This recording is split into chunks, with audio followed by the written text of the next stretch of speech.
Hello, my dear student. Once again, welcome all of you on the platform of Study City. This is your English educator Praveen Pratap. On the high demand, we will bring for you essay. How to write essay. आज हम सीखेंगे कि essay को हम कैसे लिख सकते हैं, क्या तरीका होता है इसके पीछे। मतलब बहुत सारे स्टूडेंट का एक क्वेरी था कि सर ऐसे लिखने में बहुत ज्यादा प्रॉब्लम होती है, अगर कुछ भी हेल्प हो सके तो आप मेरे लिए कर देंगे। और हम अगर आपको बता दे तो हम आए हैं इसलिए कि जहां पर भी आपको प्रॉब्लम हो, मेरा काम है उस प्रॉब्लम को जहां तक सॉल्व हो सके मैं अपना बेस्ट दूं।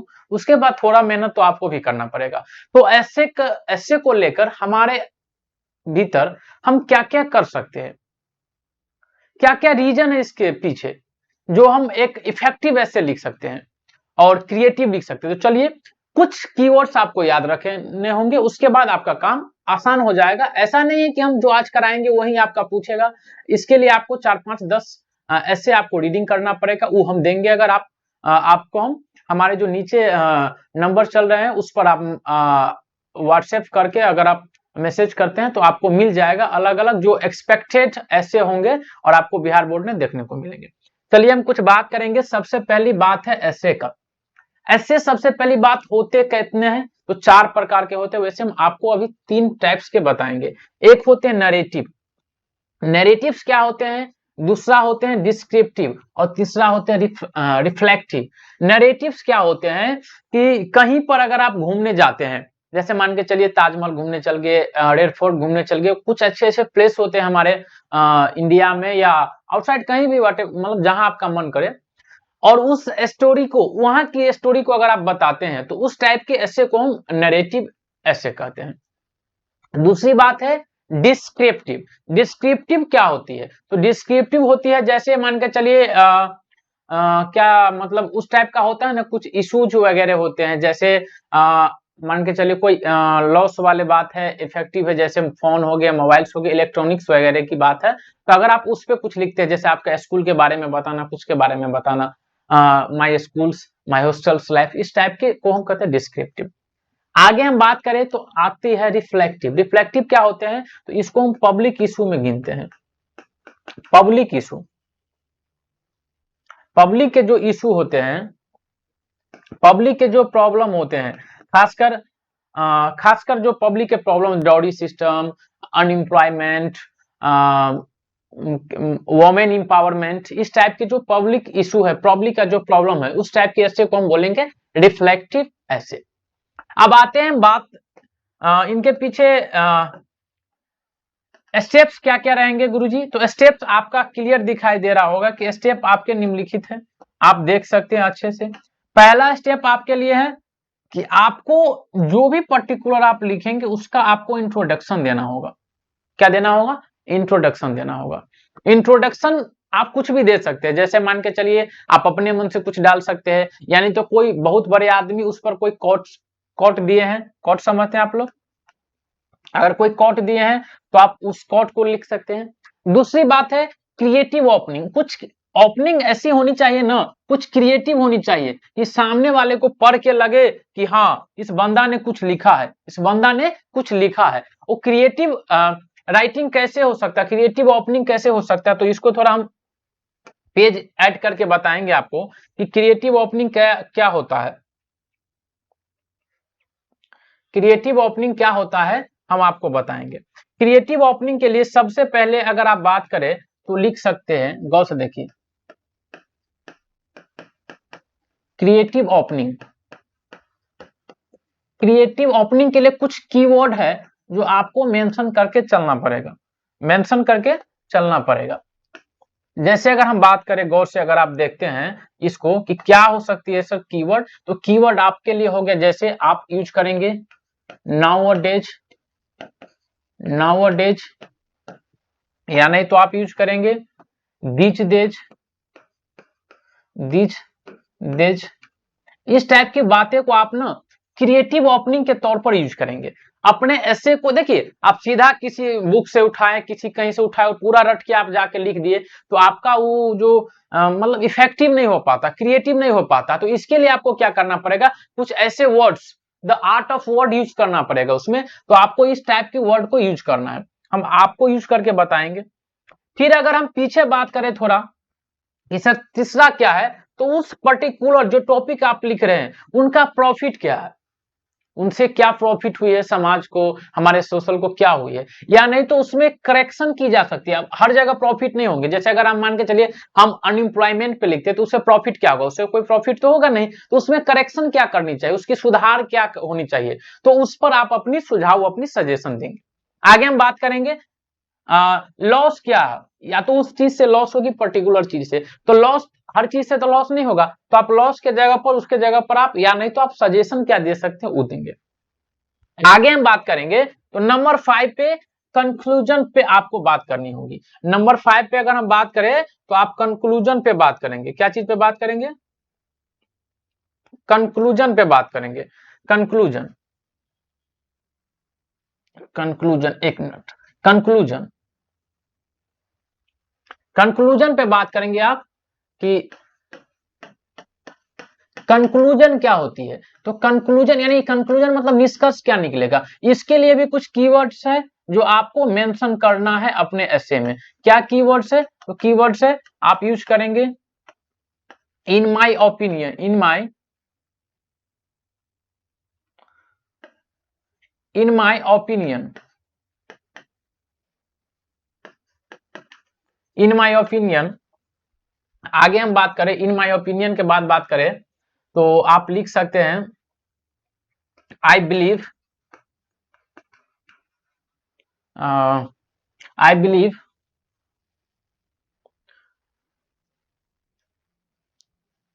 I think. इस टाइप की बातें को आप मेंशन कर सकते हैं, इस टाइप की बातें को आप मेंशन कर सकते हैं कीवर्ड के सहारे जब आप कंक्लूजन देंगे। जब आप क्या करेंगे?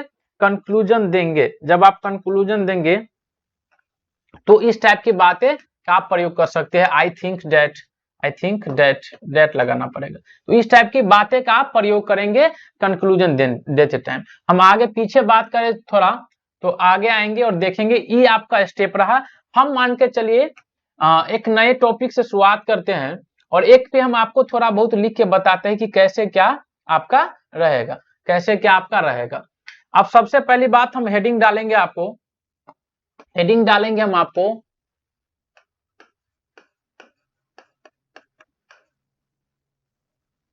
Unemployment, unemployment. सबसे पहली बात इस पे आपको मान के चलिए ऐसे लिखना है। तो अनएम्प्लॉयमेंट का मतलब होता है बेरोजगारी, हम सब जानते हैं। तो सबसे पहली बात हमको मेंशन क्या क्या चीज रखनी चाहिए, तो सर आप बोले थे इंट्रो करने के लिए, हाँ। उसके बाद sir creative writing, sir creative opening, हाँ क्रिएटिव ओपनिंग। नंबर तीसरा क्या था सर? तो नंबर तीसरा आपका क्या था? तो हम सभी जानते हैं नंबर तीसरा क्या था सर, उनसे प्रॉफिट क्या है, सर उनसे प्रॉफिट क्या है। और अगर प्रॉफिट की नहीं बात होगी तो हम क्या कर सकते हैं सर, करेक्शन क्या होनी चाहिए। ये आपके स्टेप माइंड में होनी चाहिए, जैसे हमको माइंड में है। इससे सर लॉस क्या है, और लॉस नहीं है तो सर सजेशन भी हम दे सकते हैं, सजेशन भी दे सकते हैं। और अगर लास्ट वाली बात हम करें सर, लास्ट क्या था, तो लास्ट सबसे ज्यादा इंपॉर्टेंट था, कंक्लूजन क्या होगी सर। तो ये सारे स्टेप्स आपके माइंड में होनी चाहिए, जैसा कि मुझे लगता है ये बात। अगर आपको ये बात लगती है तो इतना बात आपको माइंड में, सर इंट्रोडक्शन देंगे, उसके बाद क्रिएटिव ओपनिंग देंगे सर, उसके बाद हमारा उससे प्रॉफिट क्या है उस पर्टिकुलर टॉपिक से।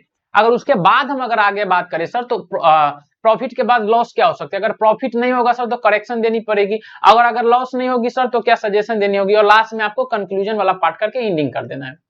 आप जितना वर्ड्स मतलब आर्ट ऑफ वर्ड होगा ना, तो उस देखिए इसको इंप्रूव करने के लिए आपको एक और चीज एडमिट करनी पड़ेगी अपने हैबिट में, और वो है एडमिट क्या है, वो हैबिट क्या है, सो समझ जाइए थोड़ा।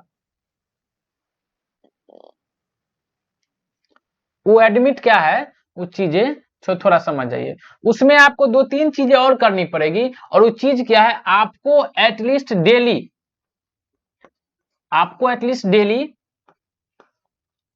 एक ऐसे यानी वन ऐसे आपको पढ़ना पड़ेगा, रीडिंग देना पड़ेगा। ये सब ना रीडिंग से आता है, आपको नए नए वर्ड्स आपको रीडिंग से आता है। अब देखिए, सबसे पहली बात हम यहाँ पर इंट्रो करके लिखेंगे। थोड़ा आप जहां से लिखना स्टार्ट करेंगे वहां से थोड़ा गैप छोड़ के लिखेंगे। क्या लिखेंगे हम? Intro. Unemployment is the cause, the हटा दीजिए, unemployment is cause for our society. ये हो गया मेरा इंट्रोडक्शन कि अनएम्प्लॉयमेंट क्या है, हमारे सोसाइटी के लिए अनएम्प्लॉयमेंट क्या है। तो हमारी सोसाइटी के लिए सबसे पहली बात एक श्राप है। क्या है? एक श्राप है। अब सर इसके बाद हम क्या करेंगे? सर ये तो आपका मेरा इंट्रोडक्शन हो गया। अब क्रिएटिव ओपनिंग वाले पार्ट को हम कैसे स्टार्ट करेंगे? सर क्रिएटिव ओपनिंग वाले पार्ट को हम कैसे, तो हम सबसे पहले आपको बताए थे कि क्रिएटिव ओपनिंग में हम क्या कर रहे हैं। क्रिएटिव ओपनिंग में हमको क्या करना है? तो सर लिखना है कि nowadays many educated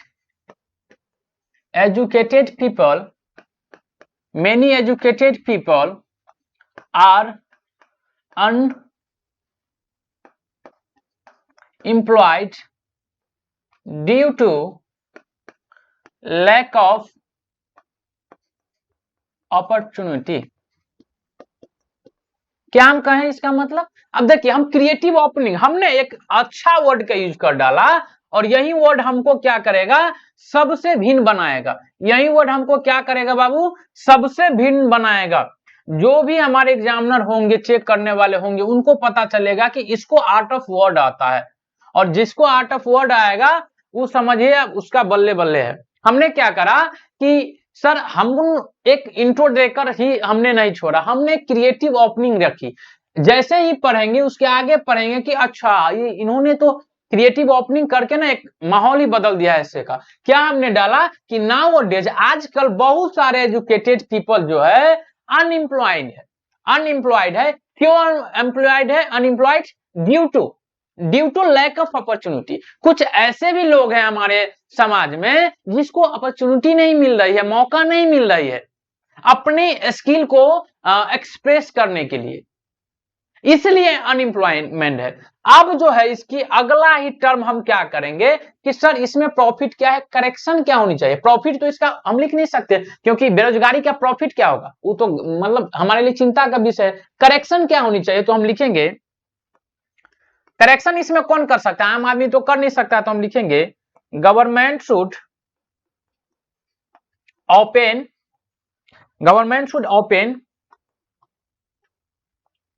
अब इसको हम हटा देते, थोड़ा जगह का कमी हो रहा है, इसको हटा देते।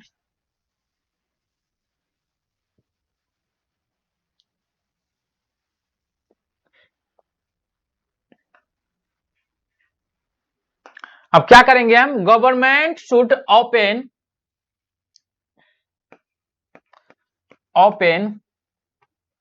न्यू एवेंसेस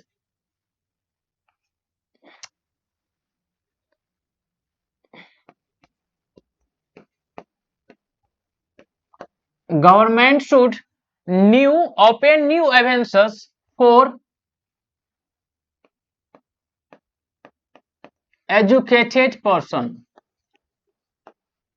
अब हम क्या किए, इसमें करेक्शन क्या होनी चाहिए? तो हमने गवर्नमेंट को एक सजेशन दिए हैं कि government should open new avenues for educated person, कि गवर्नमेंट को एजुकेटेड पर्सन के लिए एक रोजगार की रास्ता खोलनी चाहिए, एक रास्ता देनी चाहिए। एवेंसेस मीन्स होता रास्ता, एक रास्ता देनी चाहिए ताकि वो अपनी प्रतिभा को दिखा सके, लोगों के बीच अपनी प्रतिभा को रख सके।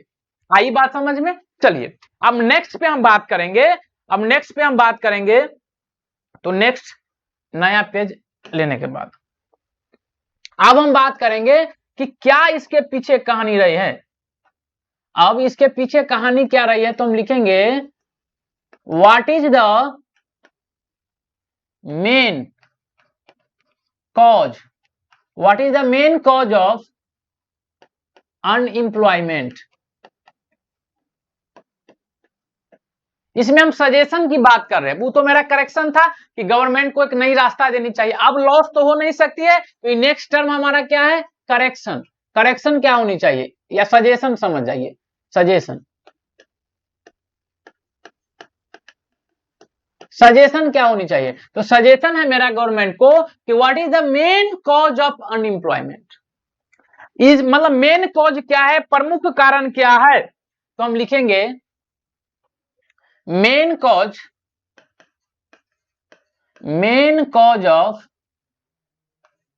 Unemployment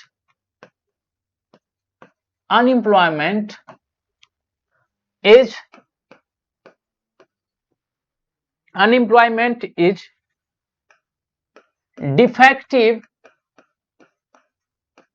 defective system of education।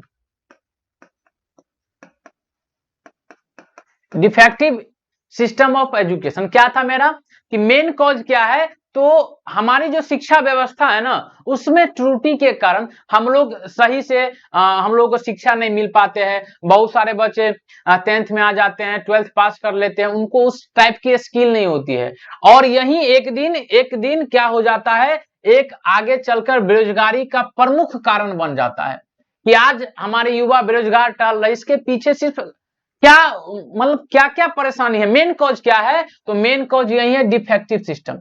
आदमी 20-20 साल 30-30 साल तक पढ़ते रहते हैं, उनको एक एम टारगेट नहीं पता रहते हैं, अपनी स्ट्रेंथ और अपनी वीकनेस के बारे में जानकारी नहीं रहती है। That is the main reason behind we are still unemployment. मेरे पीछे यही मेन कारण है कि हम लोग अभी तक बेरोजगार घूम रहे हैं, अपनी मनचाहा जॉब, अपनी मनचाहा चीजों को प्राप्ति नहीं मिल पा रही है। और इसके जस्ट बाद अब आप हमको लिखना है कंक्लूजन। अब इसके तुरंत बाद हमको लिखना है conclusion.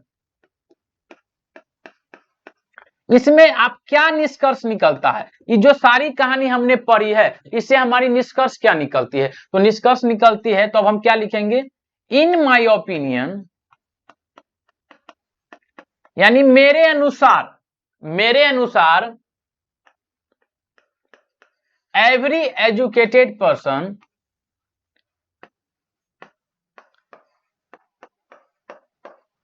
should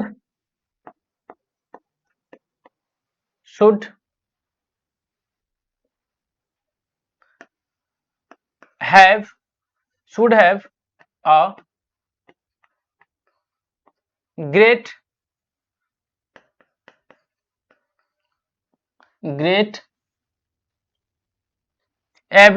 in my opinion every educated person should have a great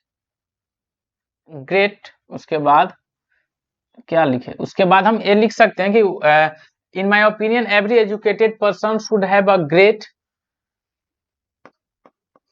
idea, या आप यहां पर प्लानिंग भी डाल सकते हैं, planning for his upcoming life,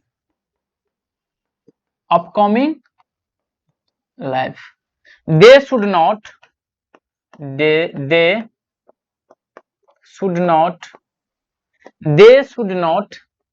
depend only one things,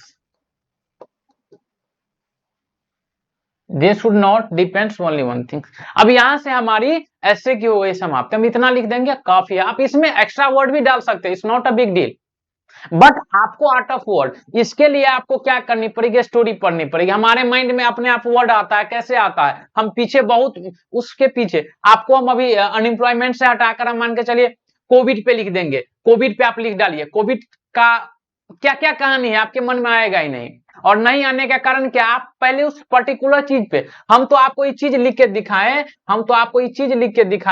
कि क्या क्या हो सकती है। हमने आपको ये स्टेप दिए, क्या क्या स्टेप दिए, तो हमने आपको ये सारे स्टेप्स दिए कि ये चीजें आपको जरूरी पड़ेगी व्हाइल यू राइटिंग अ एसे। जब आप ऐसे लिखते हैं तो उनके दौरान ये सारी चीजें आपको मिलेगी। पहला इंट्रोडक्शन, क्रिएटिव ओपनिंग, प्रॉफिट या करेक्शन उसमें डाल सकते हैं, लॉस या कंक्लूजन। आगे हम बात करें तो हम आपको दिखाएं कि अनएम्प्लॉयमेंट के पीछे आपकी क्या क्या अवधारणाएं हो सकती है, आप कैसे कैसे एक ऐसे से शुरुआत कर सकते हैं। तो सबसे पहले सर हमको क्या करनी पड़ेगी, हमारे पास कुछ कीवर्ड्स होनी चाहिए, जैसे नाउअडेज, दीज डेज, ये सब हमारे क्या थे सर, कीवर्ड्स थे। आगे हम बात करेंगे, हम लिखना स्टार्ट किए, क्या लिखना स्टार्ट किए, तो पहला स्टेप मेरा ई जो पहला स्टेप था मेरा इंट्रोडक्शन का था। क्या चीज था बाबू, इंट्रोडक्शन था सर। ई मेरा पहला था इंट्रोडक्शन, इंट्रो था। आपने इंट्रो डाला, इंट्रो डालने के बाद आपने क्या किया सर, इंट्रो डालने के बाद आपको हम बता दें कि इंट्रो डालने के बाद हमने क्या करा, आप ही खुद बता दीजिए, इंट्रो डालने के बाद हमने क्या करा। तो हमने एक आपको एक एक्स्ट्रा चीज बताए हैं, क्रिएटिव, जो क्रिएटिव ओपनिंग। अगर ये जो होते हैं ना, अगर इस पे आप पकड़ कर डाला ना, तो आपको हम बता देते हैं आपका अच्छा मार्क आएगा।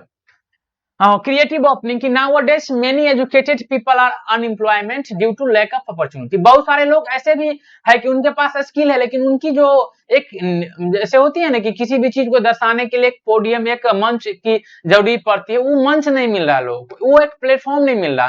That is the reason why many people are also unemployment at, कि बहुत सारे पीपल अभी भी अनएम्प्लॉयमेंट क्यों है, क्यों झेल रहे हैं इस चीज को, कारण क्या है, उसको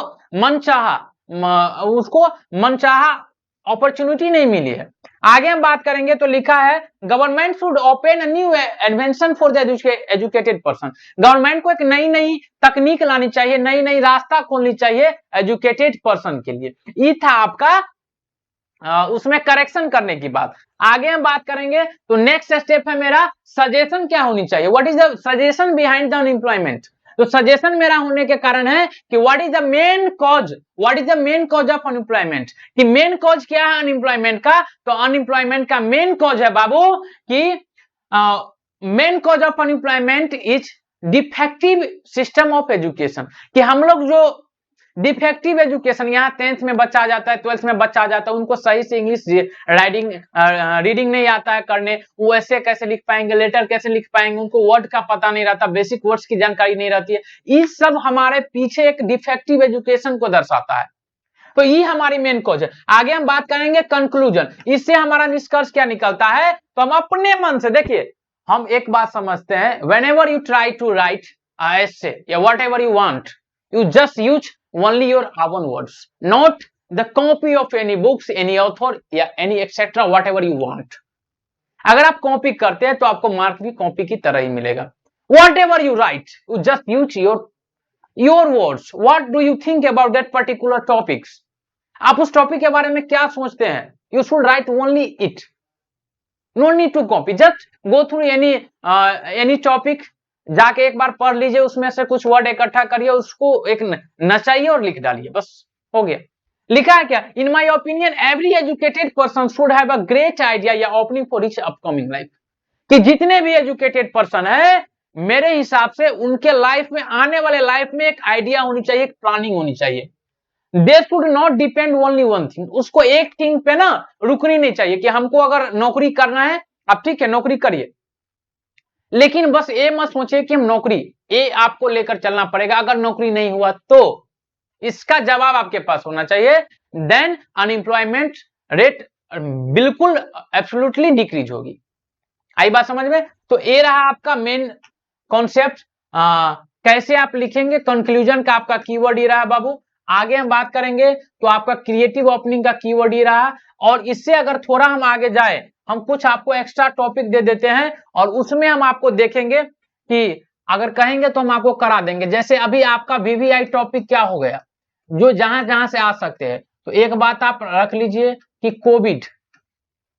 कोविड-19 अभी हम लोग इसको झेल के आए, तो इन क्या क्या आपने क्या क्या फेस किया इनके दौरान, हम तो एक पन्ना एक पेज लिख देंगे लंबा वाला, कोविड-19। सेकेंड चीज आपका हो गया इसी से रिलेटेड लॉकडाउन। थर्ड चीज आपका हो गया एजुकेशन सिस्टम।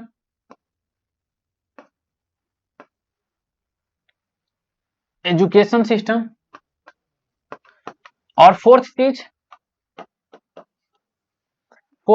आपको हम अगर बोल दे तो ग्लोबल वार्मिंग।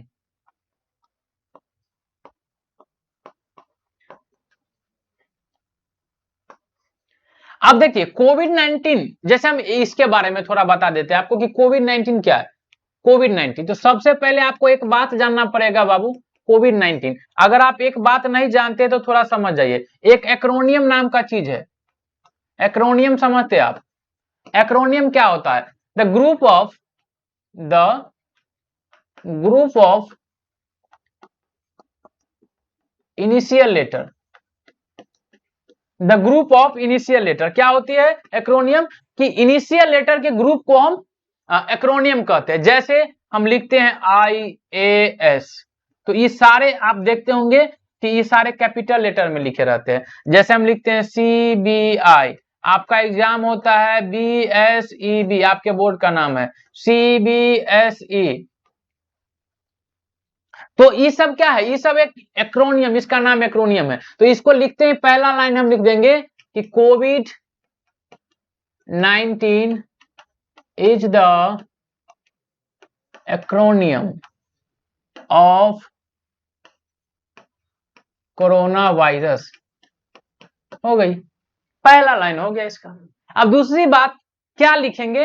तो आपको क्या करनी है, ये जो हमने आपको होमवर्क दिया है, ये जो आपको हमने होमवर्क दिया है, इसको आपको कंप्लीट करके, इसको ना अगर आपके पास नहीं है, एक दो और है जो हम आपको भेज देंगे, तो आप हमारे जो नीचे चल रही है नंबर्स, उस पे आप मैसेज करिए। और 100% आप इस स्टेप को याद रखते हैं तो हमको लगता है, हाँ कुछ बच्चे सोचेंगे कि हमने तो ये वीडियोज देख लिया फिर भी हम ऐसे नहीं लिख पा रहे हैं। तो एक बात बता दे बाबू, एक कोई जादू नहीं है जो आप ये देखिए, हाँ आप इस पर्टिकुलर चीजें पर तो लिख लेंगे, लेकिन आपको अलग अलग टॉपिक आ जाएगा तो आपके पास how would you generate an idea to write a essay? आप आइडिया कैसे जनरेट करेंगे?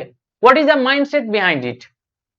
तो आपके इसके पीछे की माइंडसेट होनी चाहिए, उसकी कुछ कुछ पॉइंट है जो आपको पढ़नी पड़ेगी। और वो पॉइंट पढ़ने के लिए आपको डेली, अगर आप चाहते हैं कि अच्छा से ऐसे में मार्क ऑब्टेन करें, तो आपको डेली एटलीस्ट वन पढ़ना पड़ेगा। Thank you for much watching. आप इसको शेयर करिए, और बिहार बोर्ड में अच्छे से अच्छे नंबर लाना चाहते हैं तो हमारे चैनल को सब्सक्राइब करके रखिए और बेल आइकन दबा लीजिए, क्योंकि रिवीजन में ही डिवीजन है। एक बात याद रखना है कि रिवीजन, जितना आप रिवीजन करेंगे आपका डिवीजन जनरेट होगा। और हर एक चीज को हमसे जितना प्रयास होंगे, हमारी टीम से जितना प्रयास हो रही है, हर एक चीज को सरल बना के आपके सामने रखा जाएगा। घंटों घंटों की मेहनत लगती है बाबू।